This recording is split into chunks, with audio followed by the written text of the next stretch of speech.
नमस्कार दोस्तों। आज हम एक गंभीर विषय पर बात करेंगे, नाटो और रूस के बीच युद्ध और यह कैसे तीसरे विश्व युद्ध में बदल सकता है। ऐसे युद्ध की शुरुआत कैसे हो सकती है? कई संभावित कारण हैं। पहला, यूक्रेन को पृष्ठभूमि सहायता के जवाब में रूस द्वारा नाटो सदस्य पर हमला, जिससे अनुच्छेद 5 सक्रिय हो सकता है। दूसरा, बाल्टिक राज्यों या कैलिनिनग्राद में संघर्ष, एस्टोनिया, लातविया या लिथुआनिया में रूसी संबंधित विद्रोह नाटो के हस्तक्षेप का कारण बन सकता है। कैलिनिनग्राद, जो रूस का एक भारी सैन्यकृत क्षेत्र है, पर भी संघर्ष हो सकता है। तीसरा, साइबर हमला।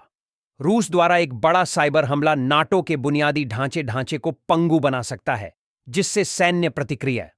चौथा, परमाणु मंत्र का गलत उपयोग। दोनों पक्ष सैन्य अभ्यास को वास्तविक हमला समझ सकते हैं, या यूक्रेन में एक सामरिक परमाणु हथियार का उपयोग नाटो को प्रतिक्रिया देने के लिए मजबूर कर सकता है। अगर ऐसा युद्ध होता है तो यह कैसे आगे बढ़ेगा? पहले चरण में पारंपरिक युद्ध होगा। नाटो के पास बेहतर वायु शक्ति, तकनीक और रसद होगी, जबकि रूस के पास बड़ी जमीनी सेना और पूर्वी यूरोप में छोटी आपूर्ति लाइनें होंगी।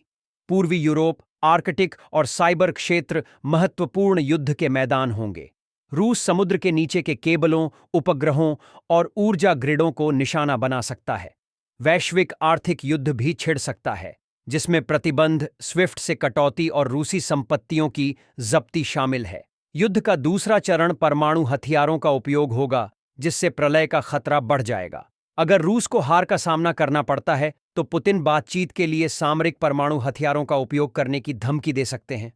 नाटो सीमित परमाणु हमला कर सकता है, जैसे कि रूसी सैन्य ठिकानों पर हमला। लेकिन अगर पूर्ण पैमाने पर परमाणु युद्ध होता है तो यह निश्चित विनाश मेडी की ओर ले जाएगा। मॉस्को, न्यूयॉर्क, लंदन और बीजिंग जैसे प्रमुख शहर कुछ ही घंटों में नष्ट हो जाएंगे। युद्ध का तीसरा चरण वैश्विक पतन होगा। शेयर बाजार दुर्घटनाग्रस्त हो जाएंगे, मुद्रास्फीति बढ़ेगी और खाद्य श्रृंखला ध्वस्त हो जाएं। परमाणु संघर्ष के कारण फसल की पैदावार कम हो जाएगी, जिससे अरबों लोग भूखे मर सकते हैं। चीन ताइवान पर कब्जा कर सकता है और मध्य पूर्व अराजकता में डूब सकता है। इस युद्ध में कौन जीतेगा? एक छोटा युद्ध जिसमें केवल पारंपरिक हथियारों का उपयोग हो में नाटो बेहतर तकनीक और वायु शक्ति के कारण जीत सकता है। लेकिन एक लंबा युद्ध जिसमें परमाणु हथियारों का उपयोग हो में कोई नहीं जीतेगा। सभ्यता का पतन हो जाएगा। तीसरे विश्व युद्ध से बचने के लिए हमें क्या करना चाहिए? राजनयिक प्रयास, यूक्रेन पर बातचीत और हथियारों पर नियंत्रण जरूरी हैं। रूस को रोकने के लिए नाटो को अपनी ताकत दिखानी होगी, यानी